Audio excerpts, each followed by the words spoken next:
आपण मागच्या दशकीपासून आपण गद्य विभाग हा आपला संपलेला आहे. आपण मागच्या दशकीपासून पद्य विभागाला आपण सुरुवात केलेली आहे. पद्य विभागातील जी 2 क्रमांकाची कविता आहे त्या कवितेचं नाव आहे साठीची गझल. कवी आहेत विंदा करंदीकर. मुलांनो,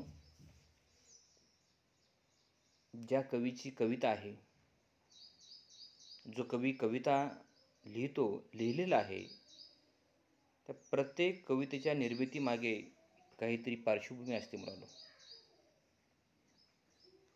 त्या कवितेची पार्श्वभूमी, त्या कवितेची निर्मिती प्रक्रिया जर समजून घेण्याचा जर प्रयत्न केला तर ती कविता समजण्यास सहज सुलभ होऊ शकते. अन्यथा आपण कितीही तर्क आणि अनुमान जर लावण्याचा जरी प्रयत्न केला तर आपण त्या कवितेच्या मुळाशी जाऊ शकत नाही. म्हणून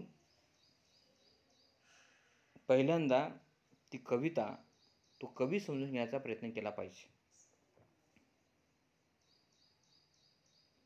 कवी समजला की त्या कवीची कविता समजते, आणि कविता समजली की त्या कवितेचा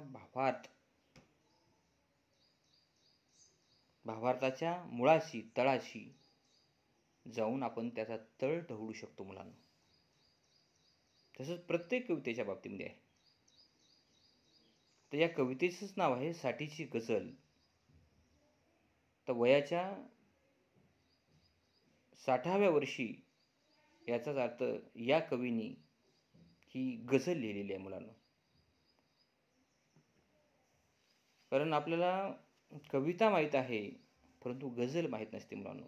गझल हा जो कवितेचा वाङ्मय प्रकार आहे तो आता कुठेतरी रूढ झालेला आहे. गझल हा तांत्रिक वाङ्मय प्रकार आहे. जसं आपण अगदी 9वी-10वीला आपण अभ्यासलेला आहे. वृत्त, गणवृत्त, मात्रावृत्त, दिंडी, अक्षरमाला वृत्त, जी काही संख्या आहे लघुगुरूची, त्या तंत्रामध्ये, त्या साच्यामध्ये बसून गझल हा काव्य प्रकार लिहावा लागतो मुलांनो. मुक्त छंदामध्ये गझल लिहिता येत नाही, कारण ते तंत्र समजून घेतल्यानंतर तो वाङ्मय प्रकार लिहिता येतो. तर आपण त्याच साठीच्या गझलेचा आपण या ठिकाणी विचार करणार आहोत. ज्या साठीची गझल या कवितेचे किंवा गझलेचे कवी विंदा करंदीकर आहेत. कारण यांचं पूर्ण नाव आहे गोविंद विनायक करंदीकर, आणि विंदा करंदीकर या टोपण नावाने ते काव्यलेखन करतात. विंदा हे टोपण नाव आहे मुलांनो. त्यांचं नाव गोविंद विनायक. विंदाचा आणि त्या गोविंद विनायकाचा अर्थात काही संबंध नाही. हे टोपण नाव आहे मुलांनो. जसं तुमचे बरेच वेगवेगळी टोपण नाव असतात घरामध्ये, कुटुंबामध्ये, मित्रामध्ये, समाजामध्ये, गावामध्ये, शाळा महाविद्यालयामध्ये वेगवेगळी टोपण नावं असतात. स्पर्धा परीक्षेमध्ये MPSC, UPSC, छोट्या मोठ्या परीक्षेमध्ये अशा प्रकारचे प्रश्न आलेले आहेत, येतात, आणि उद्यासुद्धा येणार आहे तुमच्या परीक्षेमध्ये. विंदा करंदीकर यांचं पूर्ण नाव टिंबटिंब आहे. गोविंद विनायक करंदीकर. जन्म 1918, मृत्यू 2010. या कवीला आम्ही अगदी जवळून पाहिलेला आहे. हा कवी लेखनाने, सामर्थ्याने खूप मोठा असा कवी आहे. काही कविता संग्रह त्याच्या नावात श्वेतगंगा, ध्रुवपद, जातक, विरूपिका आणि अष्टदर्शनी. अष्टदर्शनी हा जो काव्यसंग्रह आहे, या काव्यसंग्रहाला भारतीय ज्ञानपीठ पुरस्कार मिळालेला आहे. त्यामुळे हा महत्त्वाचा कवी आहे मुलांनो. विंदा करंदीकर यांच्या कोणत्या काव्यसंग्रहास भारतीय ज्ञानपीठ पुरस्कार मिळालेला आहे? अष्टदर्शनी या काव्यसंग्रहात. आणि तो कधी मिळालेला आहे? 2003 साली मिळालेला आहे मुलांनो. अशा प्रकारचे अनेक स्पर्धा परीक्षेचे प्रश्न तुमच्या प्रत्येक घटकामध्ये आहेत मुलांनो. त्याचा शोध, त्याचा अभ्यास, त्याचं चिंतन आणि त्याचं वाचन करणं गरजेचं आहे. सर्व काही तुमच्या जवळ आहे, तुमच्या अभ्यासक्रमामध्ये आहे. त्याचा तुम्ही शोध घेत नाही. काकात कळसा आणि गावाला वळसा अशी अवस्था सध्याच्या विद्यार्थ्याची झालेली आहे. आपण ज्या वर्गाला प्रवेश घेतलेला आहे त्या वर्गाचा अभ्यास आणि अभ्यासक्रम न करता तुमचा बेसच जर चांगला जर होत नसेल आणि तुम्ही स्पर्धा परीक्षेची तयारी कितीही जरी वर्ष तुम्ही केली तरी तुम्ही यशस्वी होऊ शकत नाही. तुमच्या वर्गाचा अभ्यासक्रम, तुमचा अभ्यास, तुमचे पेपर, तुमची अभ्यासपत्रिका मन लावून अभ्यास करा. 100% तुम्ही अधिकारी, प्राध्यापक तुमच्या मनात जे आणाल ते होऊ शकता. आजच्या विद्यार्थ्याची मानसिकता राहिलेली नाही. आजचा विद्यार्थी स्वैरभैर फिरायला लागलेला आहे, भटकायला लागलेला आहे, भटकंती करायला लागलेला आहे. हातात एक 10-20 मोबाईल आईवडिलांच्या जीवावर घेऊन बस मनोरंजन, मौज मजा करायला लागलेला आहे. त्यामुळे आपल्या देशाचं काय होईल, कसं होईल, कधी कधी भीती वाटते. कारण हा देश तरुणांच्याच जीवावर आहे, तरुणांच्याच सामर्थ्यावर हा जे देश पुढे वाटचाल करणार आहे. पुढे चालून या देशाचं नेतृत्व आणि कर्तृत्व तुम्हाला करायचं आहे, आम्हाला नाही. आमचं जवळपास संपत आलेलं आयुष्य, हा वारसा, ही परंपरा तुम्हाला चालवायचं आहे. मग असं मोकळं हवेत फिरल्यानंतर ही परंपरा चालवता येणार नाही. कारण हा रस्ता पुढे घेऊन जाण्यासाठी रियाज करा, साधना करावी लागते. म्हणजे अभ्यास, वाचन, चिंतन, मनन या सर्व गोष्टी तुम्हाला ग्रहण कराव्या लागतात. तेव्हाच या गोष्टी फेस करता येत नाहीत. ठीक आहे, आपण पुढच्या घटकाकडे वळूया. या कवीचे काही ललित लेख संग्रह आहेत. त्यामध्ये स्पर्शाची पालवी, आकाशाच्या अर्थ असे 2 ललित लेख संग्रह त्यांच्या नावावर आहेत. कवीने काही भाषांतर सुद्धा केलेले आहेत. अमृतानुभवाचे अर्वाचीकरण हा भाषांतर रूपी ग्रंथ आहे. दुसरा आहे किंग लियर, इंग्रजीतला त्यांनी मराठीमध्ये भाषांतर केलेलं आहे. त्यानंतर फाउस्ट भाग 1. याचाच अर्थ हे जे कवी आहेत, मराठीचे कवीतले जरी असले तरी यांचा इंग्रजीचा खूप दांडगा अभ्यास आहे. आपल्याला आपल्याच भाषेचा अभ्यास करणं होत नाही. आपलीच भाषा आपल्याला चांगल्या पद्धतीने बोलता येत नाही, लिहिता येत नाही, आत्मसात करता येत नाही. आपण दुसऱ्या भाषेचा कसा अभ्यास करणार मुलांनो? कारण आपल्या भाषेशिवाय इतर भाषेचा अभ्यास केल्यामुळे माणूस हा प्रगल्भ आणि समृद्ध होतो मुलांनो. त्यामुळे हे कवी मोठे आहेत. त्यानंतर काही समीक्षा पण त्यांनी ग्रंथ लिहिले आहेत. परंपरा आणि नवता हा खूप गाजलेला त्यांचा समीक्षा ग्रंथ आहे. या कवीला कबीर पुरस्कार, कालिदास पुरस्कार, जनस्थान पुरस्कार सुद्धा मिळालेला आहे. महाराष्ट्र शासनाचा 2011 पासून विंदा करंदीकर हा पुरस्कार सुरू झालेला आहे, जाहीर झालेला आहे. या कवीचा मृत्यू 2010 मध्ये झालेला आहे. 2011 पासून महाराष्ट्र शासनाने विंदा करंदीकर पुरस्कार जाहीर केलेला आहे. याचा अर्थ हा कवी किती मोठा आहे, किती या कवीचं योगदान मोठं आहे तुमच्या लक्षात येईल मुलांना. आता आपण प्रत्यक्ष या कवीची आपण साठीची गझल, आपण त्या कवितेचा आपण गझलेचा विचार करणार आहोत. त्या कवी काय म्हणतात पहा. सारे तिचेच होते, सारे तिच्याच साठी, हे चंद्र सूर्य तारे होते तिच्याच पाठी. पहा, त्या कवी ही गझल कोणाला उद्देशून लिहिलेली आहे, कोणाला संबोधून लिहिलेली आहे ते समजून घेणं गरजेचं आहे. सारे तिचेच होते सारे तिच्याच साठी, हे चंद्र सूर्य तारे होते तिच्याच पाठी. आता ही कविता एखाद्या माणसाला, एखाद्या आईला, एखाद्या प्रेयशीला किंवा पृथ्वीला उद्देशून सुद्धा लिहिलेली आहे. सारे तिचेच होते सारे तिच्याच साठी, हे चंद्र सूर्य तारे होते तिच्याच पाठी. ही जी पृथ्वी आहे, ही जी काळी आई आहे, ही धरित्री आहे. या धर्तीवर, या पृथ्वीवर जे काही सगळं काही आहे, हे सगळं तिच्यासाठी आहे. चंद्राचं, सूर्याचं, ताऱ्याचं लक्ष सुद्धा तिच्याकडे आहे. एखादा व्यक्ती पृथ्वीहून चंद्रावर जरी गेला तर चंद्रावरून तिच्याकडे डोकावून पाहतो. एखादा व्यक्ती सायकलवरून जमिनीवर विमानात जरी गेला तरी तिच्याकडे पाहतो. मुलांनो, सगळं काय तिचं आहे. आणि प्रत्येकाचं लक्ष आपल्या आईकडे असते, आपल्या घराकडे असते, आपल्या कुटुंबाकडे असते, आपल्या आवडीच्या माणसासाठी असते. आपले आईवडील म्हणतात, हे माझ्यासाठी आम्ही काही करत नाही, हे सगळं तुमच्यासाठी करत आहे म्हणतात. मुलांनो, आमच्यासाठी काहीच नाही, हे सगळं तुमच्यासाठी आहे, सारे तिच्याच साठी. हा अशा प्रकारचा विश्वात्मक विचार एक गझलेमध्ये कवीने मांडलेला आहे. पुढच्या कडव्यामध्ये, रचनेमध्ये काय म्हणतात पहा, आम्हीही त्यात होतो खोटे कशाला बोला. आम्हीही त्यात होतो खोटे कशाला बोला, त्याचीच ही कपाळी बारी एक आठी. आम्हीही त्यात होतो खोटे कशाला बोला, त्याचीच ही कपाळी बारीक एक आठी. कवी म्हणतात, माणसाला किंवा मला स्वतःला वगळून ही कविता होऊ शकत नाही. कारण जे काही लिहितो, जे काही मी व्यक्त करतो, त्यामध्ये माझा विचार आहे, त्यामध्ये माझं मन आहे.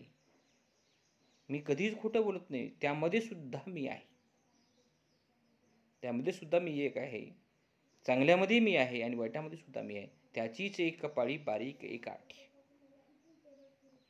जे काही दुःख आहे, जे काही दैन्य आहे, जे काही दारिद्र्य आहे, त्याचाच एक भाग आहे. मीही मानव आहे. एखाद्या समाजाला, एखाद्या मानवाला जर हानी होत असेल, दुःख होत असेल, तर त्याची संवेदना माझ्या मनामध्ये सुद्धा निर्माण होते. एखादी घटना अघटित घडली असेल तर त्याचं दुःख माणूस म्हणून मला सुद्धा होणार आहे. आणि वयवर्षे 60च्या काळामध्ये ही गझल लिहिली गेलेली आहे. मला वयवर्षे 60 मध्ये काय अवस्था असते कल्पना करा मुलांना. बघा, त्यांनी ती कल्पना करून ती कविता गझल लिहिलेली आहे मुलांना. पुढे काय म्हणतं पहा, उगवायची उषा ती आमुची तिच्याच नेत्री. उगवायची उषा ती आमुची तिच्याच नेत्री, अन मावळायची संध्या तिच्याच ओठी. पहा, उगवणे आणि मावळणे हे आपल्यात काहीच नाही. उगवणे आणि मावळणे हे आपल्या हातात नाही. उगवणे, फुलणे, संपणे, नष्ट होणे आपल्या हातात नाही. आपल्या हातात एकच आहे, या पृथ्वीची काळजी घेणे, या पर्यावरणाची काळजी घेणे, या निसर्गाची काळजी घेणे. आपलं तेवढं आपल्या हातात आहे. जन्म आणि मृत्यू हे अटळ आहे, आपल्या सर्वांनाच माहीत असतं. कवीने या कवितेतून जो विचार अधोरेखित केलेला आहे, आम्हीही त्यात होतो, नाही पुढे, उगवायची उषा ती आमुची तिच्याच नेत्री, आणि मावळायची संध्या तिच्याच ओठी. पहा, सूर्य इकडे पूर्वेला उगवतो आणि पश्चिमेला मावळतो. हे आपल्या कोणाच्या हातात नाही. हे भौगोलिक सत्य आहे मुलांनो. भौगोलिक सत्य आहे, हे आपल्या कोणाच्याच हातात नाही. ती सगळी निसर्गाची किमया आहे, निसर्गाची किमया आहे. म्हणून कोणाच्या पोटी आपण जन्म घ्यायचा हे आपल्या कोणाच्याच हातात नाही मुलांनो. त्यामुळे जोपर्यंत आपण आहोत, आता कवी 60 वर्षे जगलेले आहेत आणि 60व्या वर्षी त्यांनी गझल लिहिलेली आहे. जन्मापासून ते 60 वर्षांचा प्रवास त्यांनी यामध्ये मांडलेला आहे. लक्षात घ्या मुलांनो. आपण असा कधी आपल्या आयुष्याचा जगण्याचा जो ताळेबंद आपण कधी मांडण्याचा प्रयत्न आपण केलेला आहे का? याचं उत्तर नाही, हेच आहे मुलांनो. पुढच्या कडव्यामध्ये कवी म्हणतात, दडवीत वृद्ध होते काठी तिला बघून दडवीत वृद्ध होते, काठी तिला बघून नेसायचे मुमुक्षू उस्त्री करून छाटी. पहा, हे जे वृद्धाचं जे पाहणं आहे, वृद्धाचे चालणं आहे, बोलणं आहे, दडवीत वृद्ध होते काठी तिला बघून. पहा, आता वय झाल्यानंतर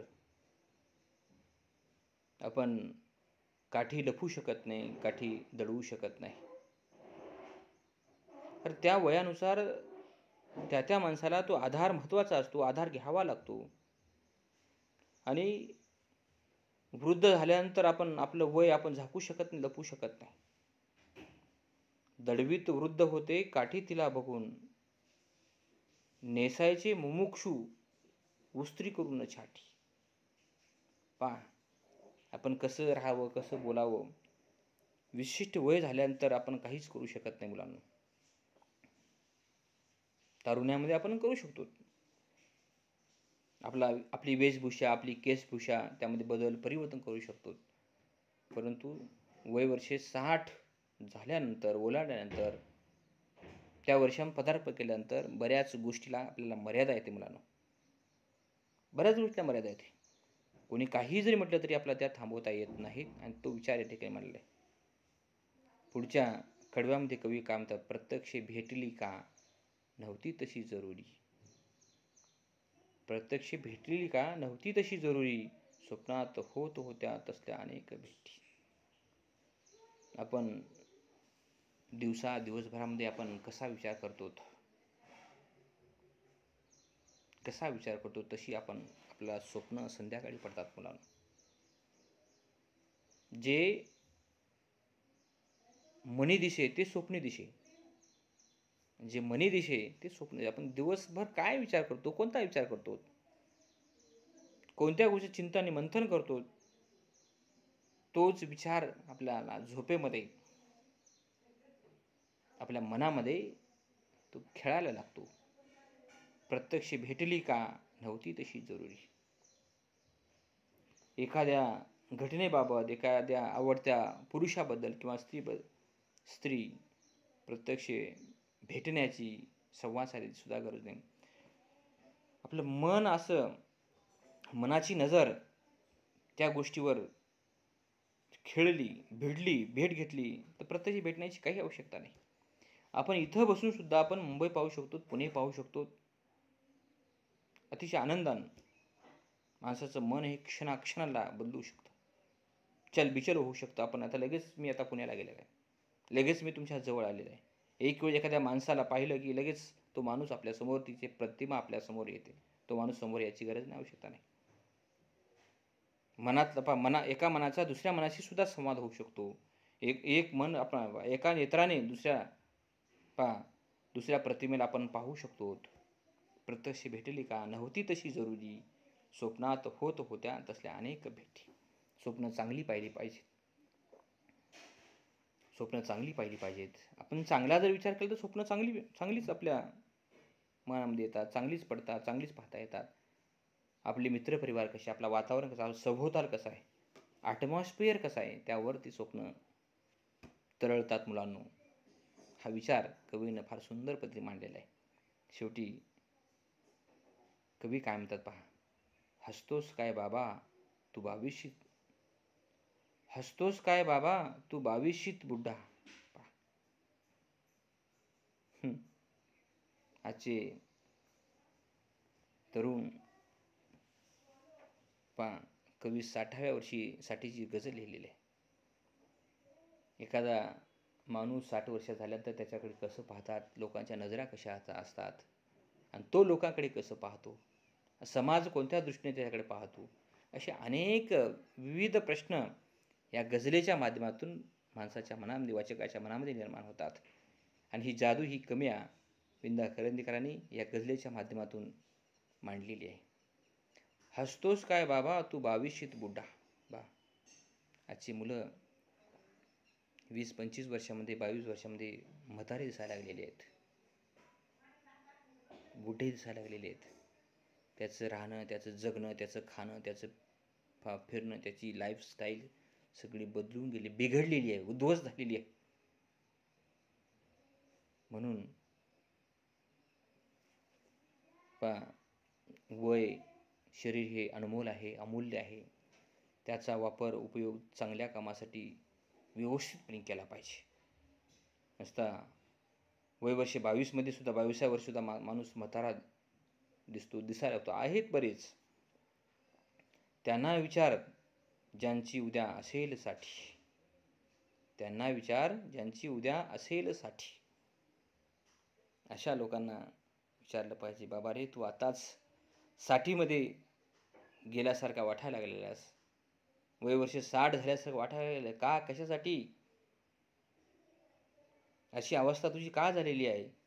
काय कारण आहेत मुलांना? अशा प्रकारचे अनेक विचारांचे, अर्थांचे कल्लोळ निर्माण करणारी ही साठीची गझल विंदा करंदीकरांची आहे. आणि हा विचार या ठिकाणी आपण मांडलेला आहे. धन्यवाद.